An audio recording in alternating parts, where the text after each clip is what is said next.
नमस्कार। Last video मैंने आपको प्रोटीन एल्ब्यूमिन प्रोटीन के बारे में जानकारी बताई। ठीक है, ये एल्ब्यूमिन प्रोटीन बहुत महत्वपूर्ण है और ये यूरिन का एग्जामिनेशन है। कोई मरीज़ की मेरे पास रिपोर्ट है, इसमें यूरिन के बारे में लिख रखा है भी इसके यूरिन में आरबीसी, डब्ल्यूबीसी, शुगर और पीएच। तो इसकी बेसिक जानकारी हमारे लिए बहुत ही महत्वपूर्ण है। मैं आज 5 मिनट इसके बारे में बता देता हूँ। अच्छी जानकारी के लिए यूरोलॉजिस्ट, पेशाब रोग विशेषज्ञ, उनकी आपको जानकारी यदि वीडियो देखें या फेस टू फेस मिलें, कभी भी फेस टू फेस से जानकारी बहुत अच्छी रहती है। तो हमें कम से कम इसमें बहुत बीमारियों के संकेत मिलते हैं। यदि पहले समझ आ जाए बीमारी, तो बीमारी डॉक्टर के सुझाव से खान पान बदलते ही ठीक हो जाती है। कई बार बीमारी यदि ज़्यादा स्टेज पर आ जाए तो दिक्कत ज़्यादा होती है। तो मैं 5 मिनट आपको इसके बारे में बता देता हूँ भी यूरिन में ये जो ज़रूरी प्रोटीन है, आरबीसी है, ये ना आए, यूरिन बढ़िया रहे, इसका कलर ठीक रहे, तो मेरा बचाव का ही प्रयास है। ठीक है, तो मैं थोड़ा आपको पहले बता देता हूँ भी ये बिगड़ता कैसे है।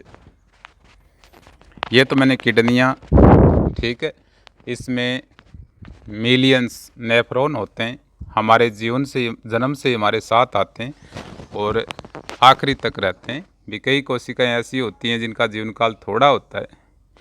तो ये नेफ्रॉन है, यदि बीमार हो जाएं तो ठीक हो सकते हैं। यदि नष्ट हो गया, एक नेफ्रॉन है, मृत्यु हो गई, तो ये दोबारा नहीं आता, इसलिए हमें ख्याल रखना चाहिए।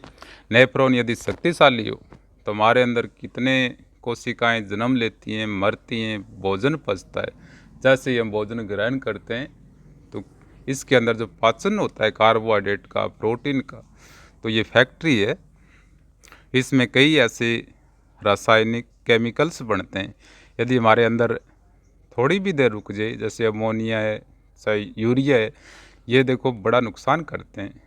तो खून के निर्माण की प्रक्रिया और विटामिन बी12 की, ठीक है, तो इस फैक्ट्री में जितने भी अपशिष्ट होते हैं जो बॉडी में ज़रूरत नहीं है, थोड़ी सी देर रुकते ही उसमें बड़ा नुकसान होता है। तो हमारे नेफ्रॉन में से छान लेते हैं। भी खून में नेफ्रॉन है, किस प्रकार छानते हैं, हम सब पढ़ते आए हैं। पहले छानते हैं, उसके बाद खून में मिलाते हैं। और यदि गलती से आ भी जाए तो इस भगवान ने इतनी सुंदर सिस्टम बनाया है, इसमें से फिर अवशोषण होता है। यदि शक्तिशाली हो तो हमें कभी भी कोई भी खतरा नहीं है, भी जीवन भर हम सुरक्षित रह सकते हैं। यदि ये खराब हो गई तो आप कितने भी सावधानी रखें, हम स्वस्थ नहीं रह सकते। तो मैं 5 मिनट की वीडियो में आपको ये बता रहा हूँ। ठीक है, अब ये तो मैंने लगाई है किडनियाँ। ठीक है, ये मैंने पेशाब की थैली लगाई है। ठीक है, यदि आपको जानकारी है तो बड़ी है। 2-4 एक बार सारी फैक्ट्री मुँह से लेकर यहाँ तक पूरी, यदि हम एक बार 2-4 बार बना लेते हैं तो ये बातें समझ आ जाती हैं। तो अब किडनियों से हमारे यूरिन में 96% तो पानी होता है। ठीक है, और पानी के अलावा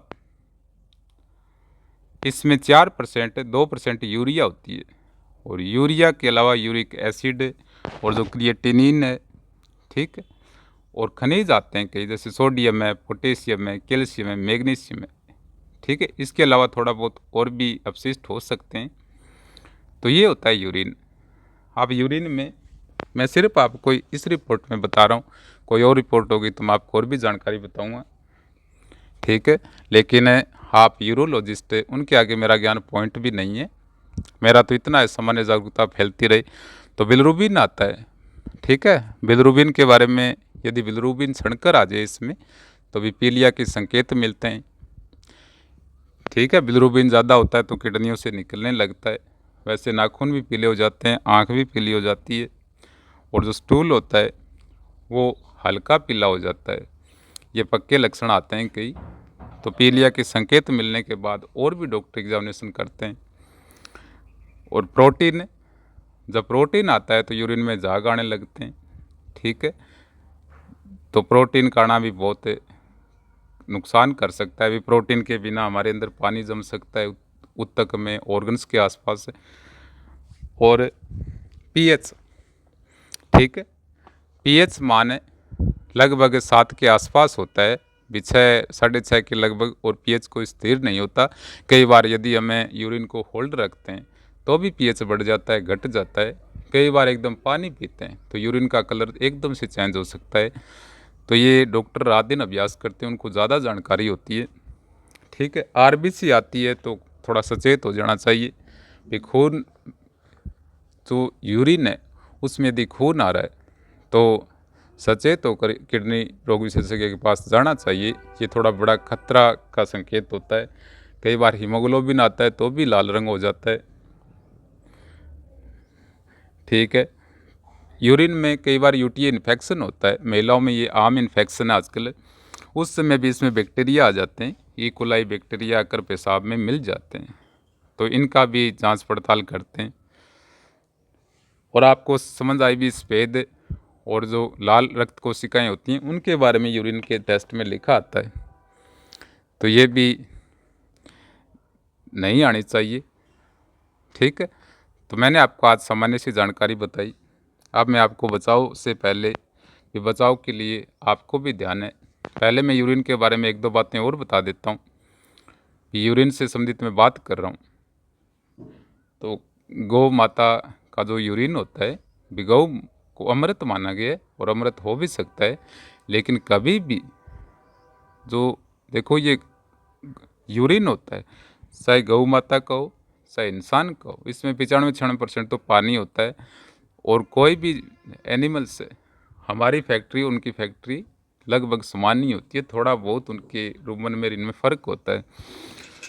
तो हमेशा जो आसवन विधि से अर्क बनता है गौमूत्र का, यदि आसवन के बिना यदि गौमूत्र का सेवन किया जाता है तो 100% टाइफाइड हो सकती है, ठीक है। इतने इस यूरिन में कई बार इन्फेक्शन हो सकता है अभी गऊ में ना हो तो बच जाएं, लेकिन हमेशा जो अर्क बनता है, अब मैंने एक दिन पहले बताया दारू के बारे में, विज्ञान में आपने भी पढ़ा होगा, जो दारू बनाते हैं, जो यीस्ट तैयार किया होता है भी अंगूर है और वगैरह वगैरह, तो उसको जब भट्टी पर आँच देते हैं तो 62 डिग्री जब पानी उबलता है तो उसमें जहर आता है, यानी मेथनॉल आता है। मेथनॉल कितना खतरनाक होता है, अंधा कर सकता है, थोड़ा सा ही बूंद भी उसकी अगर 12-13 ml भी हो, और 62 डिग्री के पास थोड़ा सा ज़्यादा गर्म होता है तब उसमें प्योर एल्कोहल आती है। अब यूरिन है उसको जब गर्म करते हैं तो दारू की तरह जब गर्म करते हैं तो यूरिक एसिड है वो अमोनिया में बदल जाता है। अमोनिया शरीर के लिए बहुत घातक है।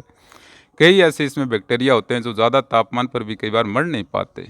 तो जो दिन रात बढ़िया जगह जो अर्क तैयार करते हैं वो अर्क का सेवन करें तो हो सकता है उसमें फ़ायदा हो। मुझे इतना ध्यान नहीं भी गऊ के मूत्र में जो गौमूत्र है उसमें कितना फ़ायदा है, ठीक है, लेकिन गलती से भी वो यूरिन यूज़ ना करें। कई जगह मैंने देखा है भी यदि यूरिन सीधा यूरिन का सेवन कर लिया तो टाइफाइड के अलावा भी भयंकर बीमारियां हो सकती हैं।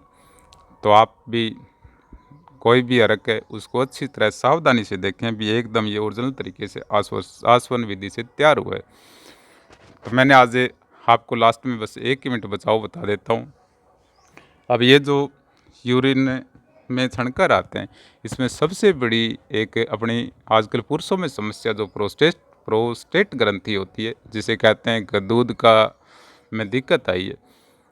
तो मैं इसलिए कह रहा हूँ, 1-2 बार पहले भी बताई कि कई जो बुज़ुर्ग हैं उनसे मैं कई बार सुनता हूँ भी आज मैंने ऑपरेशन करवाया है, तो ये 50-60 साल की उम्र में इसे प्रोस्टेट की ग्रंथि में ये यूरिनरी ब्लैडर है, इसके पास जहाँ से यूरिन निकलता है वहाँ पर एक ग्रंथि होती है, ठीक है। तो उस ग्रंथि में कई बार बढ़ जाती है, बढ़ने से वो पेशाब का मार्ग रुक जाता है।